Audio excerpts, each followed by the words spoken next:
A7 न्यूजमध्ये आपले स्वागत। जनप्रहार कामगार संघटनेच्या वतीने भर पावसात ढोल बजाव आंदोलन।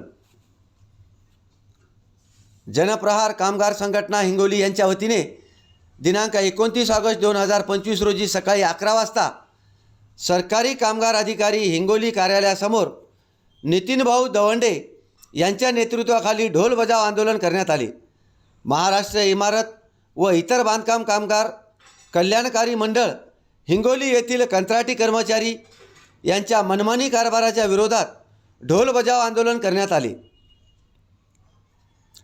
जनप्रहार कामगार संघटनेचे राज्य सचिव सिद्धार्थ दवंडे, राज्य उपाध्यक्ष राहुल खंदारे, राज्य सदस्या सविताताई इंगळे, प्रदेशाध्यक्ष सिद्धार्थ घनसावंत, जिल्हाध्यक्ष देवराव वाघमारे, शहराध्यक्ष शेख शाहरुख, व्यवस्थापक राजेश पारधे, विष्णू मुटकुळे, संजय हाके, ऋषभ क्षीरसागर, गजानन गायकवाड, प्रकाश वाघमारे, भोलाजी वैरागड, कुलदीप ससाने, अमोल गाडे, संतोष खरजुले, मनोज सरदार अशा अनेक तालुक्यातून पदाधिकारी व कामगार ढोल बजाव आंदोलनात सहभाग नोंदविला होता।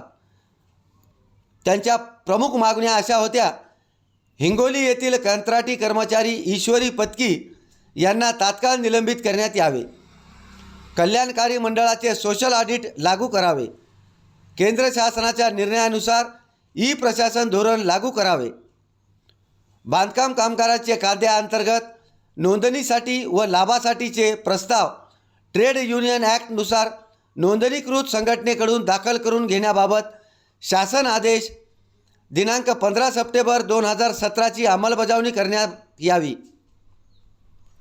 हिंगोली जिल्ह्यातील कामगारांचे नोंदणी, नूतनीकरण व लाभाचे अर्ज केलेले प्रस्ताव तात्काळ निकाली काढावे। याबाबत लवकरात लवकर निर्णय घेण्यात यावा यांचे पत्र हिंगोलीचे सरकारी कामगार अधिकारी फड यांना निवेदन देण्यात आले व लवकरात लवकर आपल्या संघटनेच्या मागण्या पूर्ण कराव्यात असे आश्वासन देण्यात आले व मागण्या पूर्ण न झाल्यास येत्या काळात याहीपेक्षा मोठे आंदोलन करण्यात येईल असा इशारा संघटनेचे संस्थापक अध्यक्ष नितीन दवंडे यांनी दिला। यावेळी जनप्रहार कामगार संघटनेच्या ढोल बजाव आंदोलनाला पाठिंबा देण्यासाठी अक्षयभाऊ डाकोरे शहराध्यक्ष युवक काँग्रेस हिंगोली, नितीन घोडके जिल्हाध्यक्ष अखिल महाराष्ट्र जनरल कामगार संघटना, पांडुरंग नरवाडे जिल्हाध्यक्ष सत्यशोधक कामगार संघटना हिंगोली, अविनाश हिवरे जिल्हाध्यक्ष संघर्ष सेना कामगार संघटना आदी पदाधिकारी यांची उपस्थिती दर्शवून पाठिंबा देण्यात आला व हिंगोली जिल्हाध्यक्ष देवराव वाघमारे यांनी सर्व कामगार संघटना पदाधिकारी आणि क्रियाशील कार्यकर्त्यांचे आभार मानले। A7 न्यूजसाठी अनिस अहमद ताजा घडामोडी पाहण्यासाठी आमच्या चॅनलला सबस्क्राईब करा, लाईक करा, शेअर करा आणि बेल आयकॉनला प्रेस करा।